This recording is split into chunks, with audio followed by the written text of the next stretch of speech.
ESP paranormal അതീന്ദ്രിയം എന്ന ചാനലിന്റെ പുതിയൊരു സെഗ്മെന്റിലേക്ക് ഏവർക്കും സ്വാഗതം. ഇന്ന് നമ്മൾ സംസാരിക്കുന്നത് ആണ്ടാൾ എന്ന ദേവതയെക്കുറിച്ചാണ്. ധാരാളം നമ്മൾ കേട്ടിട്ടുണ്ട്, ആൾവാർമാരെ കുറിച്ച് ധാരാളം കേട്ടിട്ടുണ്ട്, ആണ്ടാൾമാരെ കുറിച്ചും കേട്ടിട്ടുണ്ടാവണം. അപ്പോൾ ഇത് വളരെ പ്രശസ്തമായിട്ടുള്ള ഒരു ആണ്ടാളിനെ കുറിച്ചാണ് ഇന്ന് നമ്മൾ ഈ വീഡിയോയിലൂടെ സംസാരിക്കുന്നത്.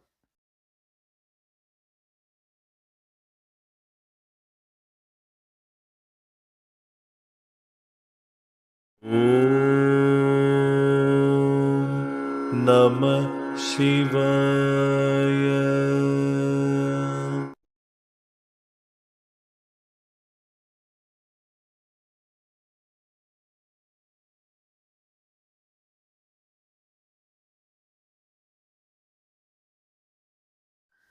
ആൾവാർമാർ എല്ലാവരും തന്നെ വളരെ എന്താ പറയുക, ആഴത്തിലുള്ള ഭക്തി ഉള്ളിൽ പേറുന്നവരാണ്. വൈഷ്ണവ ഭക്തരാണ് ആൾവാർമാരെല്ലാം. അപ്പോൾ ആൾവാർമാരുടെ സ്ത്രീരൂപമാണ് ആണ്ടാൾ എന്ന് നമുക്ക് പറഞ്ഞു വയ്ക്കാം. ആ വാക്കിന്റെ അർത്ഥം തന്നെ യഥാർത്ഥത്തിൽ സേവിയർ എന്നാണ്, അല്ലെങ്കിൽ രക്ഷകൻ അല്ലെങ്കിൽ രക്ഷക എന്നാണ് അതിന്റെ അർത്ഥം. വളരെ പുണ്യമായിട്ടുള്ള ഒരു ജന്മമായിട്ടാണ് ആണ്ടാൾമാരെ നമ്മൾ സാധാരണയായിട്ട് കണ്ടുവരുന്നത്. ഇപ്പൊ തമിഴ്നാട്ടിലെ പഴയ ഒരു ഗ്രാമമാണ് ശ്രീവില്ലിപുത്തൂർ. അവിടെ താമസിച്ചിരുന്ന ഒരു വലിയ വിഷ്ണു ഭക്തനായിരുന്നു വിഷ്ണു ചിത്തൻ. ആ പേര് പോലെ തന്നെ തൻ്റെ ചിത്തത്തിൽ എപ്പോഴും വിഷ്ണുവിനെ മാത്രം പ്രതിഷ്ഠിച്ചുകൊണ്ട് നടന്ന പരമ സാത്വികനായ ഒരു ഭക്തനായിരുന്നു അദ്ദേഹം.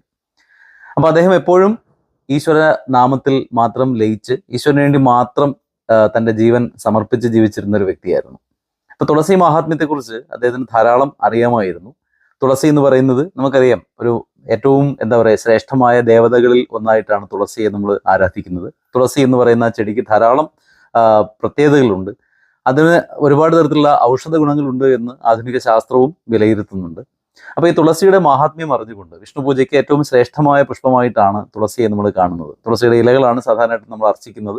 അപ്പോൾ എങ്കിലും അതിനെ തുളസി പുഷ്പം എന്നുള്ള രീതിയിലാണ് നമ്മൾ അതിനെ കാണുന്നതെന്നാണ്. അപ്പോൾ ഇദ്ദേഹം ഈ എല്ലാ ദിവസവും ഭഗവാൻ വിഷ്ണുവിന് ഈ പൂജ ചെയ്യുന്നതിന് വേണ്ടി, അർച്ചന ചെയ്യുന്നതിന് വേണ്ടി എല്ലാ ദിവസവും തുളസിപ്പൂക്കൾ ഉപയോഗിക്കുമായിരുന്നു, അല്ലെങ്കിൽ തുളസി ഇലകൾ വെച്ച് മാല കിട്ടുമായിരുന്നു.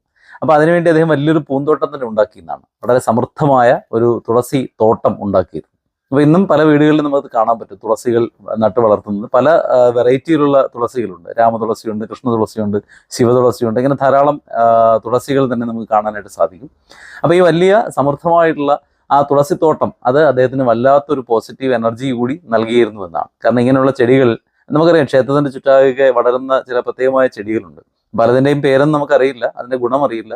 പക്ഷെ നമ്മൾ ചെയ്യുന്നത് അതെല്ലാം പറിച്ച് കളഞ്ഞിട്ട് അവിടെ മുഴുവൻ ഈ എന്താ പറയുക, ടൈൽസോ അല്ലെങ്കിൽ മറ്റെന്തെങ്കിലും ഈ പറയുന്ന ഇന്റർലോക്ക് ഇട്ട് നമ്മൾ ആ ഭാഗം ഭൂമിയുമായിട്ടുള്ള സ്പർശം ഇല്ലാതാക്കുകയാണ് ചെയ്യുന്നത്. അപ്പോൾ ഈ ഒരു കഥയുടെ നറേഷനിൽ നമുക്ക് ആ ഭൂമിയും ഇവയും തമ്മിലുള്ളൊരു ബന്ധം കൂടി നമുക്ക് നന്നായിട്ട് അറിയാനായിട്ട് സാധിക്കും. അപ്പോൾ ഇവിടെ ഇദ്ദേഹത്തിന്റെ ഭക്തി കണ്ട് വളരെയേറെ എന്താ പറയുക, ഈശ്വരൻ സംപ്രീതനായി എന്നുള്ളതാണ്. അപ്പൊ ചില സ്ഥലങ്ങളിലൊക്കെ അവിടുത്തെ ഈ ഡെയിറ്റി കാത്തിരിക്കുകയാണെന്നാണ്, ഏറ്റവും നല്ലൊരു ഭക്തനെ കിട്ടുന്നതിന് വേണ്ടി കാത്തിരിക്കുകയാണ്. തൻ്റെ അനുഗ്രഹ വർഷം ചൊരിയുന്നതിന് വേണ്ടി ഡെയിറ്റി കാത്തിരിക്കുന്നു. പക്ഷെ അതിന് അനുഗുണമായിട്ടുള്ള ഭക്തർ അവിടെ എത്താറില്ല എന്നുള്ളതാണ്. ഈ അടുത്ത കാലത്ത് ഞാൻ ഒരു ദേവപ്രശ്നത്തിൽ പങ്കെടുത്തു. അപ്പോൾ ആ ദേവപ്രശ്നത്തിൽ അവർ നോക്കിയിട്ട് പറഞ്ഞൊരു കാര്യം, ഇവിടുത്തെ ഡെയിറ്റി വളരെ ആകാംക്ഷയോടെ കാത്തിരിക്കുകയാണെന്നാണ്, അല്ലെ, ഒരു നല്ല ഭക്തന്മാരെ വരാനായിട്ട് ബ്ലസ് ചെയ്യാൻ വേണ്ടി അങ്ങനെ നിറഞ്ഞു നിൽക്കുകയാണ്. പക്ഷെ അതിനനുസരിച്ചുള്ള ഈ എന്താ പറയുക, ഭക്തന്മാർ അവിടെ എത്തുന്നില്ല എന്നുള്ളതാണ് ആ ദേവപ്രസംഗത്തിൽ കണ്ടത്. ഞാൻ അതും കൂടി ഇതിനോടുകൂടി ചേർത്ത് വായിച്ചതാണ്. അപ്പോൾ ഇദ്ദേഹത്തിന്റെ ഭക്തിയിൽ അങ്ങേയറ്റം സംപ്രീതനായിട്ടുള്ള ഭഗവാൻ വിഷ്ണു ഇദ്ദേഹത്തിന്റെ സ്വപ്നത്തിൽ വരികയും അദ്ദേഹത്തിന് ഒരുപാട് കാര്യങ്ങൾ പറഞ്ഞു കൊടുക്കുകയും ചെയ്തു എന്നാണ്. എന്നിട്ട് പറഞ്ഞു, നിങ്ങൾ തീർച്ചയായിട്ടും അന്ന് അവിടെ ഭരിച്ചിരുന്ന പാണ്ഡ്യരാജാവിനെ പോയി കാണണം എന്ന് പറയുന്നു. അപ്പോൾ ഇദ്ദേഹം പാണ്ഡ്യരാജാവിനെ പോയി കാണുന്നു. അപ്പോൾ ഇദ്ദേഹത്തിനെ കാണുമ്പോൾ തന്നെ അറിയാം അത്രയും പരമസാത്വികനായ ഒരാളാണ്. അപ്പോൾ അദ്ദേഹത്തിന്റെ ആ പ്രഥമ ദൃഷ്ടിയാൽ തന്നെ അദ്ദേഹത്തിന്റെ ആ ഒരു വലിയ ഓറയും കാര്യങ്ങളൊക്കെ മനസ്സിലായി. അപ്പോൾ രാജാവ് അദ്ദേഹത്തെ ഏറ്റവും നന്നായിട്ട് എന്ത് ചെയ്തു എന്നാണ്, വളരെ നന്നായിട്ട് അദ്ദേഹത്തെ സ്നേഹിക്കുകയും പരിചരിക്കുകയും അദ്ദേഹത്തിന് ആവശ്യമായിട്ടുള്ള എല്ലാം കൊടുക്കുകയും ഒക്കെ ചെയ്തു. അങ്ങനെ ഏറ്റവും നന്നായിട്ട് അദ്ദേഹത്തെ അനുഗ്രഹിച്ചാണ് അവിടുന്ന് വിട്ടതെന്നാണ്. പഴയ രാജാക്കന്മാർക്ക് ഇങ്ങനെയായിരുന്നു, അല്ലെ, ദൈവത്തിന്റെ പ്രതിപുരുഷന്മാരായ ആൾക്കാരെ കാണുമ്പോൾ അവർ അത്രയേറെ അവരെ ബഹുമാനിച്ചിരുന്നു എന്നുള്ളതാണ്. കാരണം എപ്പോഴും രാജാവിനേക്കാളും ഉയർന്ന സ്ഥാനങ്ങളിലാണ് ഇങ്ങനെയുള്ള ആൾക്കാരെ, ഇത്രയും ഡിവൈൻ ആയിട്ടുള്ള ആൾക്കാരെ സ്ഥാനം കൊടുത്തിരുന്നത്. പക്ഷെ ഇന്നത്തെ കാലത്ത് അതെല്ലാം മാറിക്കഴിഞ്ഞു, അല്ലെ. നമ്മളെ ഭരിക്കുന്ന ആൾക്കാരാണ് ഏറ്റവും വലിയ ദൈവം എന്ന് വിചാരിച്ചുകൊണ്ട് നടക്കുന്ന ഒരു കാലത്താണ്, കലികാലത്തിന്റെ വൈഭവങ്ങളാണ്, അല്ല മറ്റൊന്നുമല്ല. അപ്പൊ ഇങ്ങനെയുള്ള പരമസാത്വികരായ ആളുകളെ നമ്മുടെ സമൂഹം യഥാർത്ഥത്തിൽ പരിപോഷിപ്പിക്കേണ്ട ആവശ്യകത വളരെയേറെയാണ്. കാരണം അവര് ഊർജ്ജത്തിന്റെ കേന്ദ്രങ്ങളാണെന്നാണ്. ഈ പ്രപഞ്ചത്തിന്റെ ഊർജ്ജത്തിനെ ഭൂമിയിലേക്ക് വലിച്ചെടുക്കാൻ ആവശ്യമായിട്ടുള്ള എനർജി പേറുന്ന ടവേഴ്സാണ്, എനർജി ടവേഴ്സ് നമ്മൾ വിളിക്കാൻ പറ്റും. അതുകൊണ്ട് അങ്ങനെയുള്ള ആൾക്കാരെ എപ്പോഴും നമ്മൾ എന്ത് ചെയ്യണം, അവർക്ക് വലിയ വേഷഭൂഷങ്ങളോ അങ്ങനെയുള്ള ഒന്നും ഉണ്ടാവണമെന്നില്ല, പക്ഷേ അങ്ങനെയുള്ള ആൾക്കാരെ നമ്മൾ സ്നേഹിക്കുകയും ആരാധിക്കുകയും അവരുടെ കാല് തൊട്ട് തൊഴുകയൊക്കെ ചെയ്യണം. അവർക്ക് വേണ്ട കാര്യങ്ങളൊക്കെ നമ്മൾ ശുശ്രൂഷയൊക്കെ ചെയ്തു കൊടുക്കണം എന്നാണ് പറയുന്നത്. ഈ പഴയ നമ്മുടെ ഭാരതീയ സംസ്കാരത്തിലുള്ള കഥകളെല്ലാം തന്നെ അങ്ങനെയാണ്. അപ്പൊ പലരും എന്ത് ചെയ്യുന്നു, അതിൽ സംപ്രീതരായി വേണ്ടത്ര വരം കൊടുക്കുന്നതായിട്ട് നമ്മൾ കണ്ടിട്ടുണ്ട്. ഈ ഒരു കാലത്തിൽ നടക്കുമ്പോൾ ഇല്ലയോ എന്ന് പറയുന്നത്, പക്ഷെ നമ്മുടെ മനസ്സിന് കിട്ടുന്ന ഒരു വലിയ സംതൃപ്തി എന്ന് പറയുന്നത് വളരെ പ്രധാനപ്പെട്ട ഒന്നാണ്. അപ്പോൾ പാണ്ഡ്യരാജാവ് ഇദ്ദേഹത്തിനെ വേണ്ടത്ര രീതിയിൽ പരിചരിച്ച് അദ്ദേഹത്തിനെ തിരിച്ചയച്ചു. ഇതാണ് നമ്മൾ പിന്നെ ഇതിൽ കാണുന്നതെന്നാണ്. അപ്പൊ ഇദ്ദേഹത്തിന്റെ സ്വപ്നങ്ങളിൽ ഇടയ്ക്കിടയ്ക്ക് ഭഗവാൻ പ്രത്യക്ഷപ്പെടുകയും അദ്ദേഹത്തിന്റെ എല്ലാ കാര്യങ്ങൾക്കും വേണ്ട എല്ലാ അനുഗ്രഹങ്ങളും സ്നേഹവും എല്ലാം കൊടുക്കുകയും ചെയ്യും. അപ്പൊ ഈ ഒരു സംഭവത്തിന് ശേഷം അദ്ദേഹം കൂടുതലായിട്ട് സെയിന്റ്ലി ആയി മാറി എന്നാണ്. കൂടുതൽ പരമസാത്വികനായ ഒരു ഭക്തനായിട്ട് മാറി. തന്റെ ഭാഗത്ത് എന്തെങ്കിലും ഒരു മിസ്റ്റേക്ക് ഉണ്ടെങ്കിൽ അതെല്ലാം മാറ്റി തന്റെ ഭാഗത്തുണ്ടാകുന്ന ഏതൊരു കളങ്കത്തിനെയും പൂർണ്ണമായിട്ടും മാറ്റിക്കളഞ്ഞ് അങ്ങനെ ഏറ്റവും പരിശുദ്ധമായ ഒരു ആത്മാവായിട്ട് അദ്ദേഹം മാറിക്കൊണ്ടിരിക്കുകയായിരുന്നു. മാത്രമല്ല ചില സമയങ്ങളിലൊക്കെ ഈശ്വരനെ അദ്ദേഹം സ്വന്തം അച്ഛനെ പോലെ സ്നേഹിച്ചു അല്ലെങ്കിൽ ആരാധിച്ചു എന്നാണ്. അപ്പൊ വൈഷ്ണവ കൾട്ടിൽ സാധാരണയായിട്ട് പറയുന്ന 4 ബന്ധങ്ങളാണ്. ഒന്ന് അച്ഛനും മകനും എന്നുള്ള ഒരു ബന്ധം, മാസ്റ്ററും അതുപോലെ തന്നെ സ്ലേവും എന്നുള്ളൊരിതുണ്ട് അല്ലെ, യജമാനനും ഭൃത്യനും എന്നുള്ളൊരു ബന്ധം.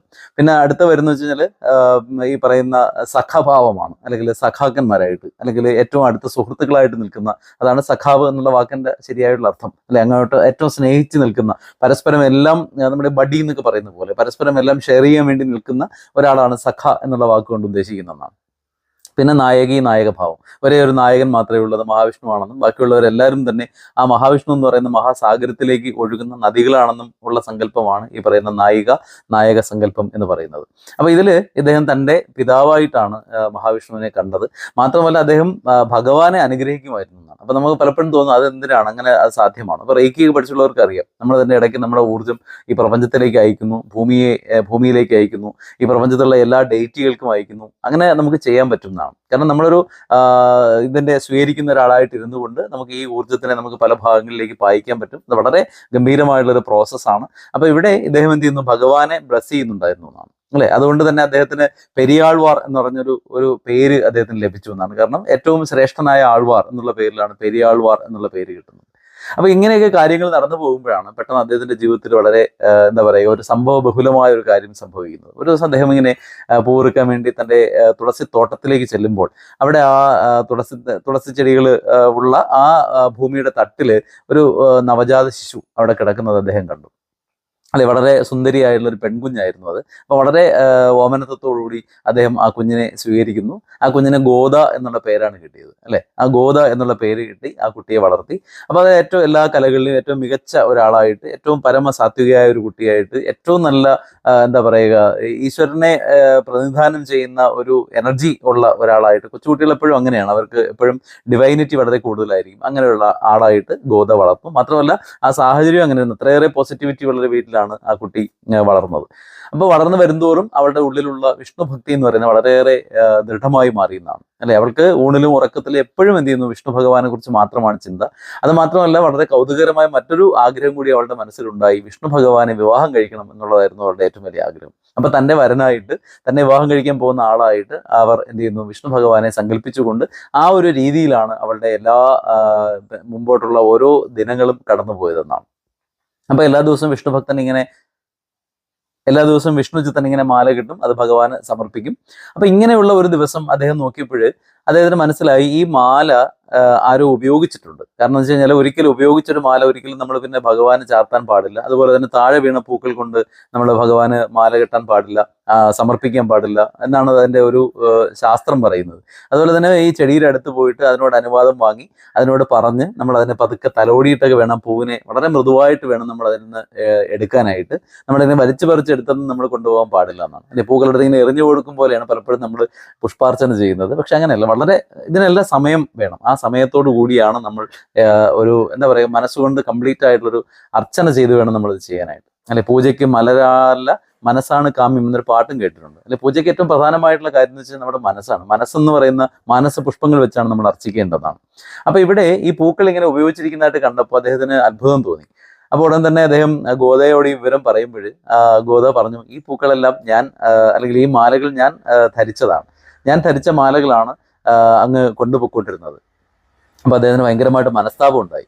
അല്ലെ ഞാൻ എന്ത് തെറ്റാണ് ചെയ്തത്, അല്ലെ ഒരു മനുഷ്യ സ്ത്രീ ധരിച്ച അല്ലെങ്കിൽ മനുഷ്യനായിട്ടുള്ള ഒരാൾ ധരിച്ച ഒരു മാലയാണല്ലോ ഞാൻ ഭഗവാനെ ചാർത്തിയത്, അതുകൊണ്ട് അദ്ദേഹം അന്ന് മാലയൊന്നും കെട്ടിക്കൊണ്ട് പോയതേയില്ല.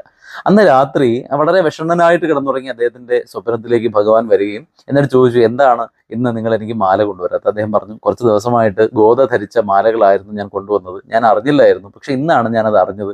അതുകൊണ്ട് എനിക്കിന്ന് പുതിയ പൂക്കൾ പറിക്കാനായിട്ട് ഞാൻ പോയപ്പോൾ ഇല്ലായിരുന്നു. അതുകൊണ്ട് ഞാൻ എന്ത് ചെയ്തു, പാകമായിട്ടുള്ള ലക്ഷണമൊത്ത ഇലകളില്ലായിരുന്നു, അതുകൊണ്ട് ഞാൻ ഇന്ന് എന്ത് ചെയ്തില്ല, മാല കെട്ടിയില്ല. അപ്പം സ്വപ്നത്തിൽ വിഷ്ണു ഭഗവാൻ പറഞ്ഞു, ആ കുട്ടി ധരിച്ച അല്ലെങ്കിൽ ആ ഗോത ധരിച്ച പൂക്കളാണ് എനിക്ക് ഏറ്റവും ഇഷ്ടം, അവർ ധരിച്ച മാലയാണ് എനിക്ക് ഏറ്റവും ഇഷ്ടം. മാത്രമല്ല ഇനി നാളെ മുതൽ നീ കെട്ടുന്ന മാല ആദ്യം ഗോതയെ കൊണ്ട് ധരിപ്പിക്കണം, എന്നിട്ട് അതിനുശേഷം മാത്രമേ നീ ആ പൂക്കൾ അല്ലെങ്കിൽ ആ മാല എനിക്ക് സമർപ്പിക്കാവൂ എന്നാണ് സ്വപ്നത്തിൽ ഭഗവാൻ പറഞ്ഞത്. അപ്പൊ ഇതുകൊണ്ട് കേട്ടപ്പോൾ അദ്ദേഹം വളരെയേറെ ആശ്ചര്യചകിതനായി. പിറ്റേന്ന് രാവിലെ എഴുന്നേൽക്കുമ്പോൾ അദ്ദേഹത്തിന് മനസ്സിലായി ഇതൊരു സാധാരണ പെൺകുട്ടിയല്ല, ഇത് ഭൂദേവി തന്നെ വന്നതാണ്, അല്ലെ ഭൂമിദേവി തന്നെ തൻ്റെ മകളായിട്ടിവിടെ ജനിച്ചിരിക്കുന്നതാണ്. അപ്പൊ അതുകൊണ്ട് അദ്ദേഹം എന്ത് ചെയ്യുന്നു, ആ കുട്ടിയെ പിന്നെ ആണ്ടാൾ എന്നുള്ള പേരാണ് വിളിച്ചതെന്നാണ്, അല്ലെ ഏറ്റവും ശ്രേഷ്ഠമായ ഒരു വിഷ്ണു ഭക്ത എന്നുള്ള രീതിയിൽ ആണ്ടാൾ എന്നുള്ള പേര് വിളിച്ചു എന്നാണ്. അപ്പൊ പിന്നെ തുടർന്ന് ജീവിതം ഇങ്ങനെ നന്നായിട്ട് പോകുമ്പോൾ അദ്ദേഹത്തിന്റെ ഒരു ദിവസം അദ്ദേഹത്തിന് സ്വപ്നം വന്നു, തീർച്ചയായിട്ടും നിന്റെ മകളെ ഞാൻ വിവാഹം കഴിക്കാൻ ആഗ്രഹിക്കുന്നു, അപ്പൊ അതുകൊണ്ട് ക്ഷേത്രത്തിലേക്ക് കൊണ്ടുവരണം എന്ന് പറഞ്ഞിട്ട് ഒരു സ്വപ്നം കണ്ടു. അതുപോലെ തന്നെ ആ ക്ഷേത്രത്തിലെ പൂജാരിക്കും അന്ന് രാത്രി സ്വപ്നമുണ്ടായി, ഇന്നതുപോലെ രണ്ടുപേര് വരുന്നുണ്ട്, അവരെ ഏറ്റവും ആദരവോടുകൂടി സ്വീകരിച്ച് ആനയിച്ചു കൊണ്ടുവരണം, തീർച്ചയായിട്ടും ആ പെൺകുട്ടിയെ ഞാൻ വിവാഹം കഴിക്കുന്നതാണ് എന്നുള്ള ഒരു സ്വപ്നം ആ പൂജാരിക്കും അന്ന് ഉണ്ടായി എന്നാണ്. ഇപ്പൊ വിഷ്ണു ഭഗവാനെ വിവാഹം കഴിക്കണം എന്നുള്ള തീവ്രമായ ആഗ്രഹം ഉണ്ടായിരുന്ന ആണ്ടാൾ യഥാർത്ഥത്തിൽ അവർ കാർത്തിയായനി വ്രതം പിടിക്കുന്നുണ്ടായിരുന്നതാണ്. അപ്പൊ ആ കാർത്തിയായനി വ്രതം എന്ന് പറയുന്നത് തന്റെ ഇഷ്ടപ്പെട്ട ഒരാളിനെ ഭർത്താവായി കിട്ടുന്നതിന് വേണ്ടിയുള്ള വളരെ കഠിനമായിട്ടുള്ള ഒരു വ്രതം അവർ പിടിക്കുന്നുണ്ടായിരുന്നു. അപ്പൊ ഈ വ്രതത്തിൽ സംപ്രീതനായിട്ടുള്ള ഭഗവാൻ സ്വപ്നത്തിൽ പ്രത്യക്ഷപ്പെടുകയും വിഷ്ണുചിത്തനോട് പറഞ്ഞു, നീ ശ്രീരംഗത്തുള്ള ക്ഷേത്രത്തിലേക്ക് ആണ്ടാളിനെ കൊണ്ടുവരണം, അവിടെ വെച്ച് ഞാൻ അവളെ വിവാഹം കഴിക്കും എന്ന് പറഞ്ഞു. മാത്രമല്ല ശ്രീരംഗത്തെ രംഗനാഥ ക്ഷേത്രത്തിലെ പൂജാരിക്കും അന്നൊരു സ്വപ്ന ദർശനം ഉണ്ടായി, ഇതുപോലെ രണ്ടുപേർ വരുന്നുണ്ട്, അവരെ ഏറ്റവും ആദരവോടുകൂടി സ്വീകരിച്ച് ആനയിക്കണം, അതിന് വിവാഹത്തിന് വേണ്ടിയുള്ള എല്ലാ സജ്ജീകരണങ്ങളും അവിടെ തയ്യാറാക്കണം എന്നും അദ്ദേഹത്തിന് സ്വപ്നം കിട്ടി. അപ്പൊ ഈ രണ്ട് സ്വപ്നങ്ങളുടെയും ആ ഒരു എന്താ പറയുക, അതിന്റെ തുടർച്ചയായിട്ട് ഇവർ ആ ക്ഷേത്രത്തിൽ പോയി എന്നാണ്, ശ്രീരംഗത്ത് പോയി രംഗനാഥ ക്ഷേത്രത്തിലേക്ക് പോയി. അവിടെ വെച്ച് ഒരു വലിയ അത്ഭുതം സംഭവിച്ചു എന്നാണ്. ഈ വിഗ്രഹത്തിന്റെ മുമ്പിൽ പോയി പ്രാർത്ഥിച്ചുകൊണ്ടിരുന്ന ആ പെൺകുട്ടി പെട്ടെന്ന് തന്നെ അപ്രത്യക്ഷയായി എന്ന് വെച്ചാൽ അത് ആ വിഗ്രഹത്തിലേക്ക് ലയിച്ചു ചേർന്നു എന്നാണ്. അപ്പോൾ ആ ക്ഷേത്രത്തിനകത്തുനിന്ന് ഒരു അരുളപ്പാടുണ്ടായി, ഞാൻ ആണ്ടാളിനെ വിവാഹം കഴിച്ചിരിക്കുന്നു, ആണ്ടാൾ എൻ്റെ കൂടെ ഇപ്പോൾ ഉണ്ട് എന്ന് ഉള്ള ഒരു മംഗളകരമായിട്ടുള്ള ഒരു അശരീരി അവിടെ ഉണ്ടാകുകയും ചെയ്തു. അങ്ങനെ ആണ്ടാൾ തൻ്റെ ജീവിതത്തിലെ ഏറ്റവും വലിയ ഒരു എന്താ പറയുക സ്വപ്നം സാക്ഷാത്കരിച്ചു, അത് വിഷ്ണുവിലേക്ക് പൂർണ്ണമായിട്ടും ലയിച്ചു ചേർന്നു എന്നാണ് ഈ ആണ്ടാളിന്റെ കഥയിലൂടെ നമുക്ക് മനസ്സിലാക്കാനായിട്ട് സാധിക്കുന്നത്. ആ ശരീരിയിൽ വിഷ്ണു ചിത്തനോട് പറഞ്ഞു, നിങ്ങൾ ഇനി തിരിച്ചു പോകണം, തിരിച്ചു പോയിട്ട് നിങ്ങൾ ഇത്രയും നാൾ എങ്ങനെയാണോ എന്നെ വർഷിപ്പ് ചെയ്തിരുന്നത് അല്ലെങ്കിൽ ആരാധിച്ചിരുന്നത്, അതേപോലെ തന്നെ നിങ്ങൾ വീണ്ടും ആരാധന തുടർന്നുകൊണ്ടിരിക്കുക. പക്ഷെ ഇപ്പോഴത്തെ ഒരു പ്രത്യേകത ഞങ്ങളുടെ രണ്ടുപേരെയും ആരാധിക്കുക എന്നുള്ളതാണ്. അപ്പൊ ഭഗവാൻ വിഷ്ണുവിനോടൊപ്പം തന്നെ ആണ്ടാളിനെയും പ്രാർത്ഥിക്കുക അല്ലെങ്കിൽ പൂജിക്കുക എന്നുള്ള ഒരു നിയോഗമാണ് പിന്നീട് വിഷ്ണുചിത്തന് വന്നു ചേർന്നതാണ്. അപ്പൊ ഈ ആണ്ടാളിന്റെ കഥ എങ്ങനെയാണ് പോകുന്നത്?